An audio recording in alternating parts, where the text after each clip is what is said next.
Γεια σας! Είμαι η Ελευθερία Ματζόρου και είμαι εκπαιδεύτρια εναλλακτικών θεραπείων. Σε αυτό το βίντεο θα μιλήσουμε για την ουσνία. Ένα βότανο με θαυμαστές αντιβιωτικές και αντισηπτικές ιδιότητες. Μισό λεπτό, βότανο είπα, μα η ουσνία δεν είναι βότανο. Βασικά είναι αυτό εδώ. Η ουσνία λοιπόν είναι λιχίνα και από βιολογική άποψη ανήκει στο βασίλειο των Μικήτων.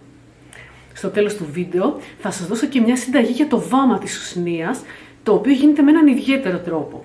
Γι' αυτό δείτε το βίντεο μέχρι το τέλος. Πριν συνεχίσω, θα ήθελα να σας παροτρύνω να γραφτείτε στο κανάλι μου. Είναι δωρεάν. Τι στην ευχή όμως είναι μια λιχίνα? Όπως και άλλες λιχίνες, η ουσνία είναι μια συμβίωση 2 ή 3 Μικήτων και ενός φυκιού. Τα φύκη είναι ομάδες φωτοσυνθετικών οργανισμών που δεν ανήκουν στο αυστηρός ορισμένο βασίλειο των φυτών. Όπως και άλλες λιχίνες, η ουσνία συχνά αναπτύσσεται σε άρρωστα ή ετοιμοθάνατα δέντρα λόγω της προϋπάρχουσας απώλειας των φύλων, μιας και αυτό ευνοεί την φωτοσύνθεση από τα φύκη της λιχίνας. Αυτό οδηγεί ορισμένους να κατηγορούν εσφαλμένα την λιχίνα για την απώλεια φύλων, αλλά και για την ενδεχόμενη ασθένεια του δέντρου.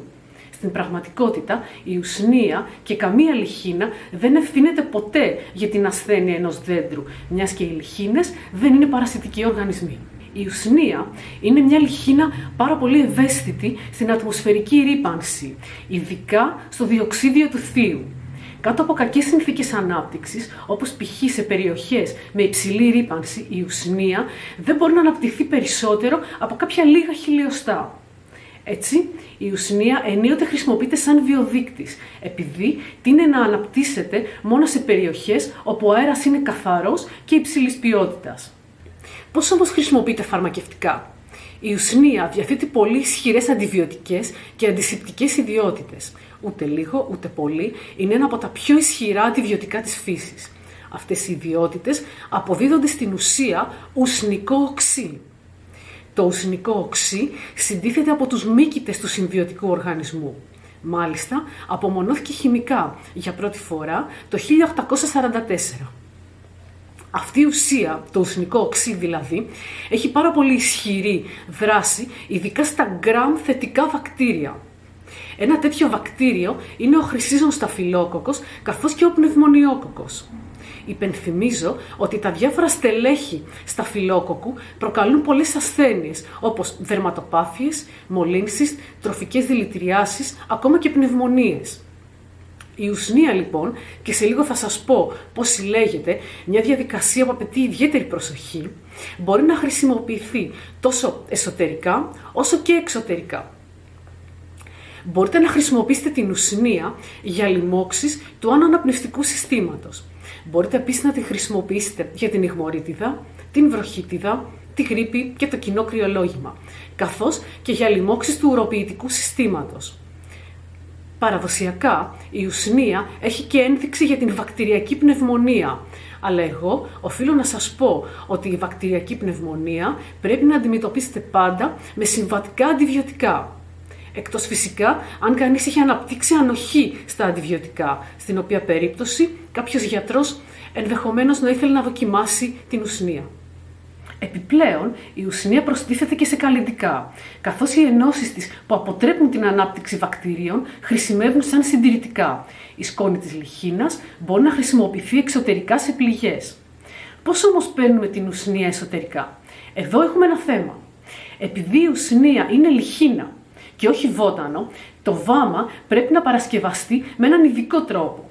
Ουσιαστικά, για την παρασκευή του βάματος ουσνίας ισχύει ότι ισχύει και για την παρασκευή ενός βάματος από μανιτάρια. Τα αφεψίματα και τα εγχύματα, δηλαδή ο συνήθις τρόπος με τον οποίο φτιάχνουμε ένα συνηθισμένο κλασικό τσάι, δεν ενδείκνυται για την εξαγωγή των φαρμακευτικών συστατικών της ουσνίας και καμίας λιχίνας ουσιαστικά. Γι' αυτό εμβαπτίζουμε την λιχίνα σε τσίπουρο ή βότκα για 4 εβδομάδες και αφήνουμε το βάζο σε ένα σκοτεινό σημείο. Έπειτα τοποθετούμε το βάζο μαζί με την λιχίνα σε μπεν μαρί και θερμαίνουμε σε χαμηλή φωτιά για 12 έως 24 ώρες. Αυτό το βήμα είναι απαραίτητο.